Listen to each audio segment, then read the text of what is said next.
एक महिना उलटला, पण प्रश्न अजूनही अनुत्तरित आहे. तो अपघात होता की घातपात? ब्लॅक बॉक्सचं सत्य अजून का समोर आलं नाही?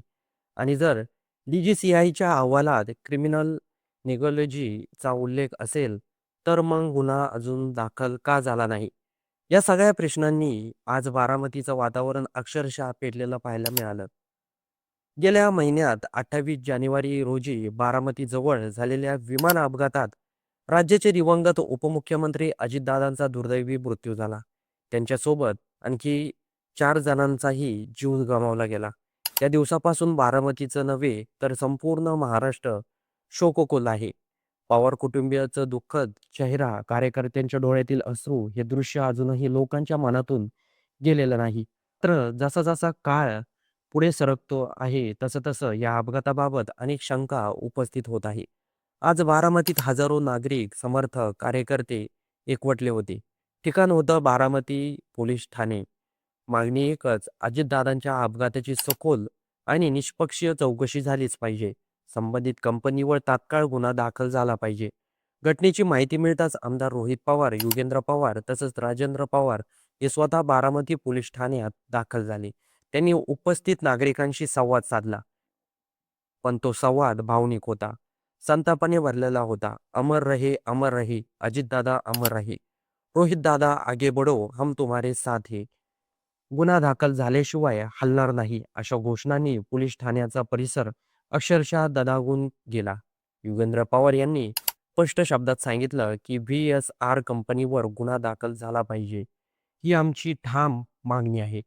DGCIच्या अहवालात जर क्रिमिनल नेग्लिजन्स म्हणजेच गंभीर निष्काळजीपणाचा उल्लेख असेल आणि विमानाचं योग्य मेंटेनन्स झालं नव्हतं असं नमूद असेल, तर मग संबंधितावर गुन्हा दाखल का होत नाही? रोहित पवार यांनी गेल्या काही दिवसापासून हा मुद्दा आक्रमकपणे मांडला आहे.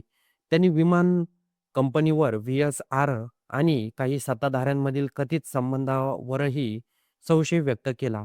इतकंच नाही तर काल ते मुंबईतील मरीन ड्राईव्ह पोलीस स्टेशनमध्ये DGCA विरोधात तक्रार दाखल करण्यासाठी गेले होते. मात्र पोलिसांनी तक्रार नोंदवण्यास नकार दिल्याने तेथे बाचाबाची झाली. आज त्यांचाच पुढचा टप्पा बारामतीत पाहायला मिळाला. हजारो समर्थक पोस्टर्स घेऊन पोलीस ठाण्याबाहेर ठायी देऊन बसले होते. त्यांच्या चेहऱ्यावर राग होता, डोळ्यात पाणी होतं आणि ओठावर एकच मागणी, न्याय मिळाला पाहिजे. कार्यकर्त्यांच्या भावना इतक्या तीव्र आणि आक्रमक होत्या की काहींनी इशाराही दिला, आजही गुन्हा दाखल झाला नाही तर महाराष्ट्र बंद करण्याची तयारी आम्ही ठेवली आहे. यावेळी एक प्रश्न वारंवार उपस्थित झाला. ब्लॅक बॉक्सचा अहवाल अजून का आलेला नाही? समर्थकांनी उपरोधिक सवाल केला. ब्लॅक बॉक्स अमेरिकेला पाठवला म्हणतात, मग पण तो काय टमटमने पाठवला आहे का? आज एखादा माणूस एका दिवसात अमेरिकेला जाऊ शकतो. मग ब्लॅक बॉक्सचं सत्य समोर यायला इतका वेळ का लागतो? हे प्रश्न फक्त राजकीय नाहीत, तर भावनिकही आहेत. कारण अजित दादांसारखा नेता तयार व्हायला दशकांदशकं लागतात, असं कार्यकर्ते सांगतात. त्यांच्या जाण्याने केवळ एका कुटुंबाचं नुकसान झालेलं नाही, तर संपूर्ण महाराष्ट्राचं नुकसान झालेलं आहे, अशी भावना व्यक्त केली आहे. दरम्यान कायदा आणि सुव्यवस्था अबाधित राहावी यासाठी पोलीस प्रशासनाने बंदोबस्त वाढवला आहे. परिस्थिती नियंत्रणात असल्याचं सांगण्यात आलं आहे. मात्र जनतेच्या मनात निर्माण झालेला प्रश्न अजूनही अनुत्तरित आहे.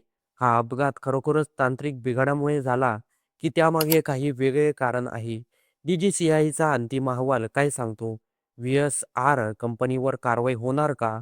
आणि सर्वात महत्त्वाचं, अजितदादांना न्याय मिळणार का? सध्या संपूर्ण महाराष्ट्राचं लक्ष बारामतीकडे लागलेलं आहे. चौकशीचं पुढील निर्णय काय होणार? गुन्हा दाखल होणार का? आणि तपासाची दिशा काय असेल?